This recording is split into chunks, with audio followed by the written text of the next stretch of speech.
Well, hey tubers, this is the Pestleman coming at you again, and what I got here is an incredibly cool rock that Alabama Jones sent me.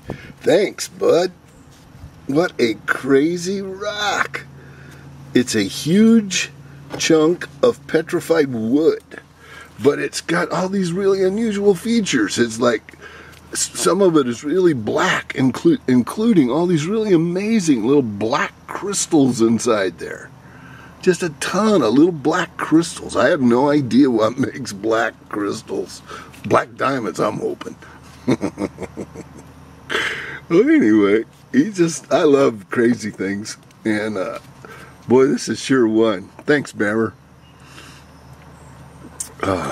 So far, I think, now, one thing that Bammer, we're talking about it, he said that he thought it was a possibility, he considered the possibility that it was actually like had been fire damaged, was partially burnt, carbonized, turned into a little bit of charcoal before it got made into petrified wood. And I don't know. That sounds reasonable to me. I mean, it is really black on the outside of it, but, I don't know. Maybe that's something that happens down there in the soil or creeks or whatever when things are getting petrified. But anyway, if anyone knows anything about that, or what the heck them little black crystals are, that'd be really cool.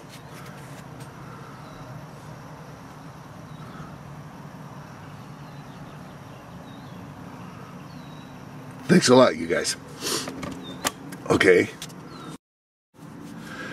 and this is just a little segment I'm going to have on axes, of which I've got one that I can put my hands on right now.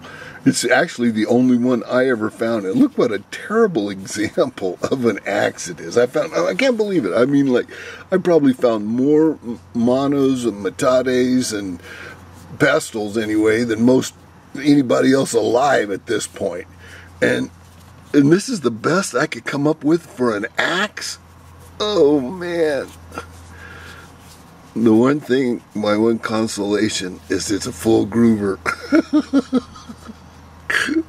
But what an ugly thing it is. And this is all ground. All this area here is ground. Evidently, they used it, or it kept breaking while they were making it, or else they kept trying to, salvage it after it broke. I can never figure out this thing's story.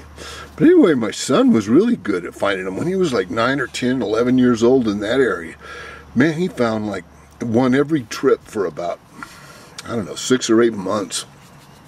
He's got about 4 or 5 of those little black ones that come out of the Southwest.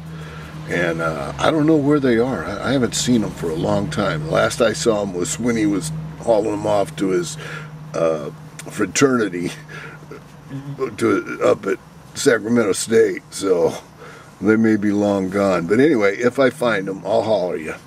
And then this third part here, part 3, is just kind of a holler out that me and MrRickjitsu were having, and we were talking about Dixons and Adenas and Adena Dixons, and I don't know when Adena Dixons stopped being Adena Dixons and started becoming just Dixons, but anyway.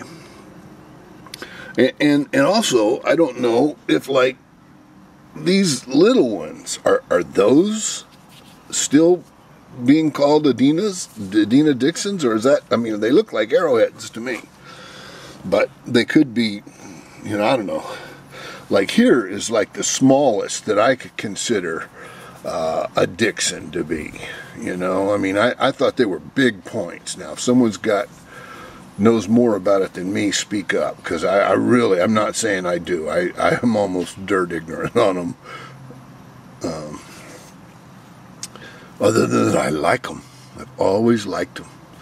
And I'm a little disappointed here because I do have one small, not a big Riker mount, just, like this one of the small ones. This is the big Riker mount here. One of the smaller ones that have got all my really big ones in it. And I can't find it. That's kind of bumming me too. Anyway, I just wanted to Got to show off a few of mine to Mr. Rick. Not very many of mine are beveled.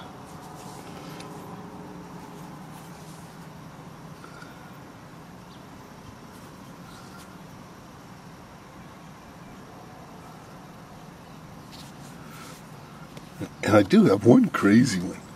This, I'm not even sure it should be in there, but I don't know where else in the world to put it. Now, this is that type of fossilized coral, I believe, or fossilized, I don't know, possibly palmwood. But anyway, it's some kind of fossilized something or other out of that they find down in Florida and Texas. And this piece here was found way up in North Carolina. So it's like an OOP, you know, out of place artifact as far as I'm concerned, because boy, it sure didn't grow up there. Somebody carried this a long ways to get up there. Maybe trading it, or I don't know, who knows. But anyway, I always loved it because it's just so pretty. And plus it defies me for calling what type of point it would be. I mean, it's almost about 20 things, but not really any of them. And also, there's a certain thing going on with some of these points that I just adore. It's like they've got this kind of, they're like the crouching tiger point or something. They've got a distinct crook in the base that when you lay them down, they really, you know, you lay them down and they'll rock back and forth. You see that angle on that base there, the way it's, you know, it's I don't know, it's like all the sharpening or chipping was all done from one side or something. I don't understand how a point becomes this way if you didn't mean to make it that way. Now, if there's any really good nappers out there that got insight into how points end up being like this, I would like to hear about it. But I've got a bunch of those. I must have close to a dozen of these little things that just are like, I don't know, they're like swept-wing flying hawks in flight or something is what they remind me of, just like a swooping hawk. And they're cool. They're beautifully made, and oh, they would wreck you so bad.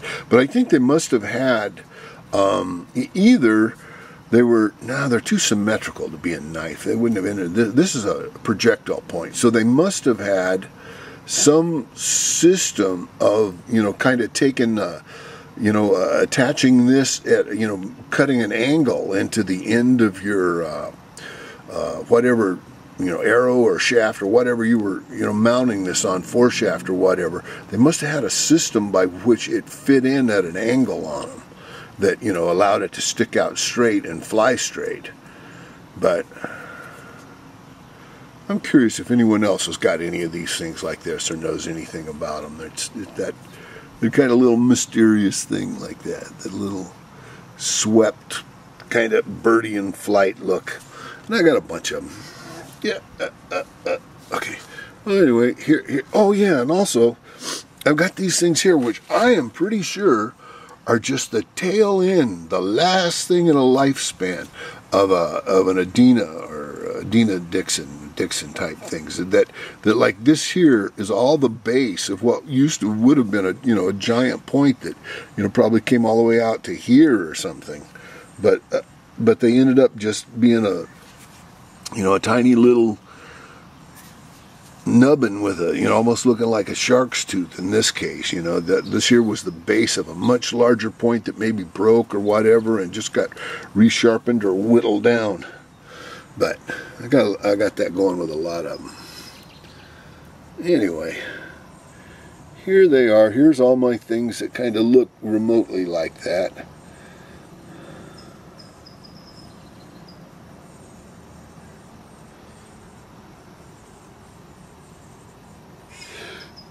And now these, I don't know what, I forget the name right now. I'm having CRS real bad right now. But anyway, here's a little drill out of those things that look almost like Adenas or Dixons, except for they've got a kind of a longer, thinner base on them. There's a little drill from one right there.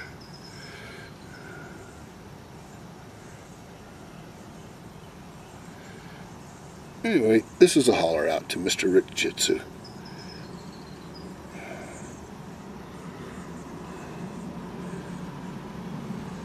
And I just want to say in general, thank you to all of the tubers out there that have just made this such a delightful experience. I really enjoy and just love every one of you guys.